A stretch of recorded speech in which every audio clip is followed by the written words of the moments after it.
Hello दोस्तों, कैसे हो आप।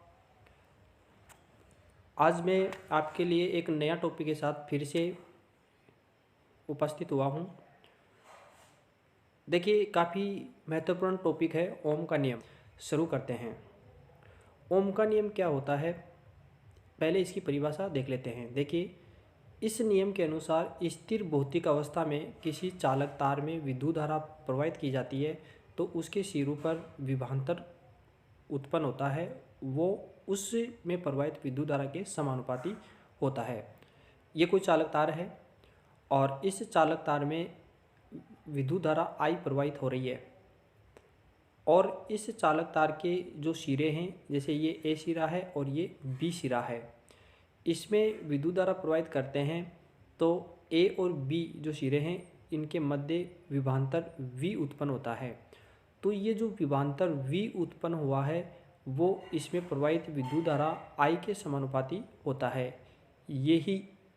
यही ओम का नियम है और इसके अंदर भौतिक अवस्था है उसको स्थिर माना जाता है।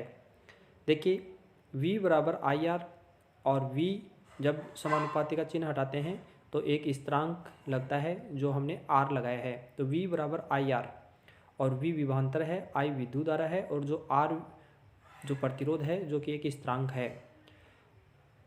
तो ये ओम का नियम था। अब ओम के नियम का सत्यापन कैसे किया जा सकता है, देखिए, इसके लिए हमें कुछ सामग्रियों की आवश्यकता होती है। जैसे विभवांतर ज्ञात करने के लिए हमें वोल्टमीटर चाहिए, विद्युत धारा मापने के लिए एमीटर चाहिए, संयोजन तार चाहिए, बैटरी चाहिए, कुंजी चाहिए। ये सारे आपको इनकी आवश्यकता होगी और इन सभी जो सामग्रियां हैं, इन सामग्रियों के द्वारा हम एक परिपथ का निर्माण करते हैं। जैसे ऊपर हमने परिपथ बनाया था, ये जो परिपथ है इस प्रकार हम परिपथ का निर्माण कर लेते हैं। अब जब ये परिपथ है, इसमें जो बल्ब है ना भी लगाओ तो आप ये चलेगा, लेकिन हमारे पास एमीटर होना चाहिए, वोल्टमीटर और आपका धारा नियंत्रक, ये प्रतिरोध हो गया, और बैटरी और कुंजी ये होना आवश्यक है। अब देखिए, जब इनके अंदर विद्युत धारा प्रवाहित की जाती है तो हमें I का मान है वो प्राप्त होता है। तो जो I का मान है वो हम एमीटर की सहायता से ज्ञात कर लेते हैं।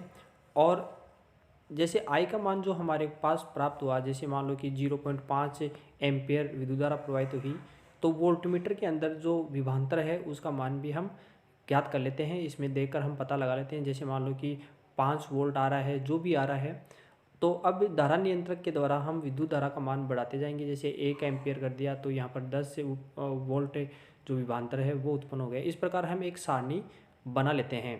और जब ये सारणी पूरी बन जाती है, सारणी बनने के बाद में हम क्या करते हैं, जो विद्युत धारा का जो मान हमारे पास आया है, विद्युत धारा के अंदर और विभवांतर के मान में हम एक ग्राफ खींचते हैं। जो ग्राफ जो आता है वो सीधी रेखा प्राप्त होती है और इस ग्राफ से हमें ये पता लग जाता है कि जैसे जैसे विद्युत धारा का मान बढ़ता जाता है विभवांतर का मान भी बढ़ता है, अर्थात विभवांतर है वो विद्युत धारा के समानुपाती होता है।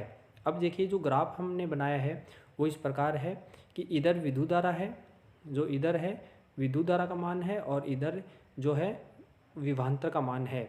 तो जैसे जैसे हम विद्युत धारा का मान बढ़ा रहे हैं वैसे वैसे जो विभवांतर का मान है वो भी बढ़ रहा है। जैसे मान लो कि यहाँ पर एक 0.5 एम्पियर था और इस पर ये 5 वोल्ट विभवांतर आ गया, फिर जैसे बढ़ाया यहाँ पर आ गया, फिर इस प्रकार की जो सीधी रेखा है वो प्राप्त हो जाती है। तो इस प्रकार ओम के नियम का सत्यापन कर सकते हैं।